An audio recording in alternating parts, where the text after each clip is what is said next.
So I chose for my topic something that I've observed as a prospective teacher in various classrooms, and that was a cell phone use in the classroom. So I'm going to introduce my presentation. What is a digital divide? The digital divide is the difference between those that have access to digital technology, computers, or the internet versus those that do not have access to digital technology, computers, or the internet. Many times this division can be based on socio-economic regions, as in wealthy individuals have access to digital technology, as those living in poverty do not have access. And this is true also in classrooms, but what I've noticed in my observations, even on a military base where I do most of my observations at, even those classrooms have issues with supplying students with computers, iPads, things of that nature because of funding. And so many students are not exposed to that type of technology in the classroom. They may get it at home, but in the classroom, they don't.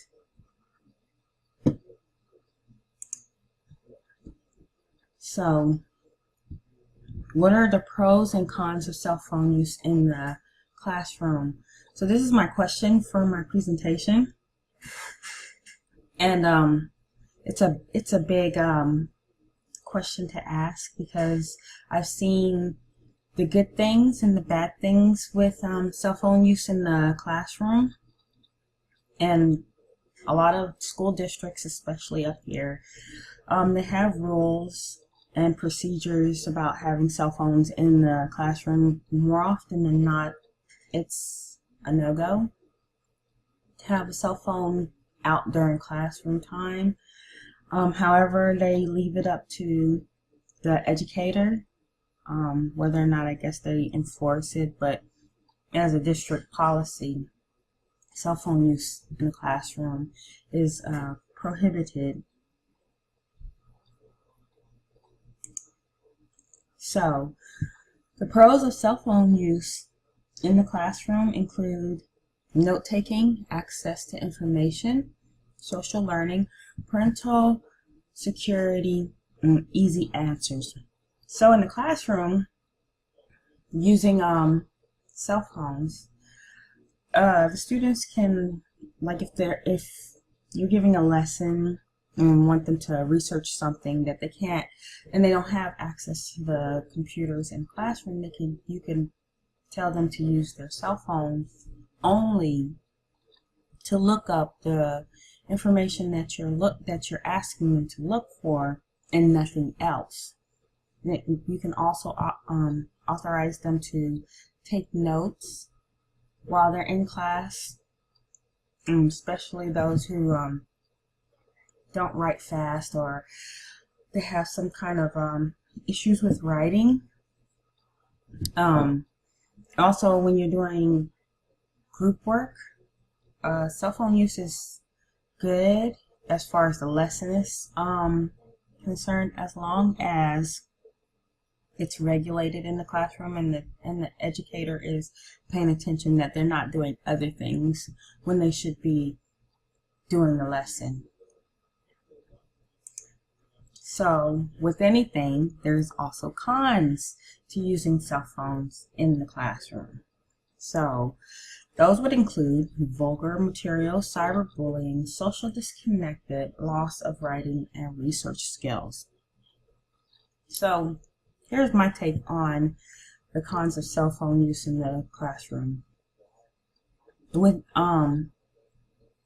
students, like if they're taking a test, students can whip their cell phone out and kind of hide it, and they can look up the information if the teacher is not paying attention. But a little pet peeve of mine, and I did a lot of research on this, cyberbullying has become a big issues in schools and out of schools. I call them what do you call it? I call them keyboard bullies or keyboard gangsters, because they hide behind the computer or whatever technology they're using, and they go after people they would not normally face to face. And in this way, they are able to stay anonymous and still harass whoever it is they're trying to harass. Also, a con in using cell phones in the classroom is students have more access to vulgar information like pornography while they're at school. School districts have the power to limit where students can navigate or what networks, and parents have a way to also do that as well. Socially disconnected. Many people believe that continued use of cell phones or digital devices assists students in losing their social or face-to-face communication skills. Many students spend so much time on cell phones that they lose the ability to properly communicate verbally or even written.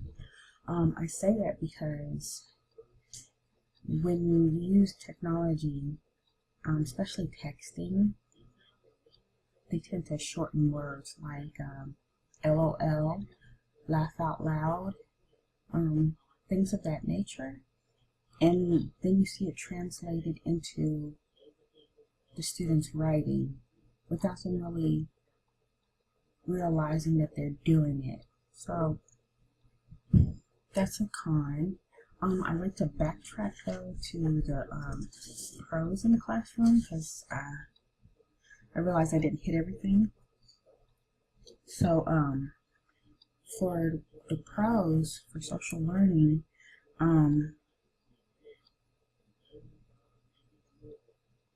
I think cell phones allow learners who don't like to talk to peers. They're able to communicate better using cell phones. And they're able to collaborate better. That way they don't really have to speak. They can just text whatever it is they want to say. Especially those who have speech problems or who are just really scared to get in front of people.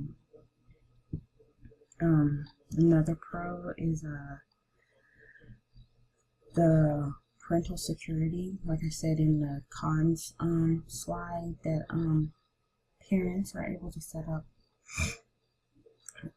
where their kids can and cannot navigate to. I know for my children, I make it to where anything that's over PG, they cannot navigate to those websites without my permission, and I have a special code that I can use if they really need to get on that. Even stuff on YouTube, they're prohibited to see a lot of that stuff without me giving them access. So, in recent years, it has been shown that school districts that allow students to utilize cell phones or digital devices in the classroom have shown great improvement regarding learning. These districts have implemented rules that not only protect the teacher but the student as well. Students are taught how to properly use the internet and how to be safe, use good judgment, and how to choose which sources to use. These elements combined equally a digital capable and aware student. So it all comes down to teaching and educating the student about cell phone use or technology use in general. And when we do that, then they know the do's and the don'ts. They know what websites to avoid, especially if they're doing research. They know how to look for authenticity, credibility, and all that stuff. So, thank you.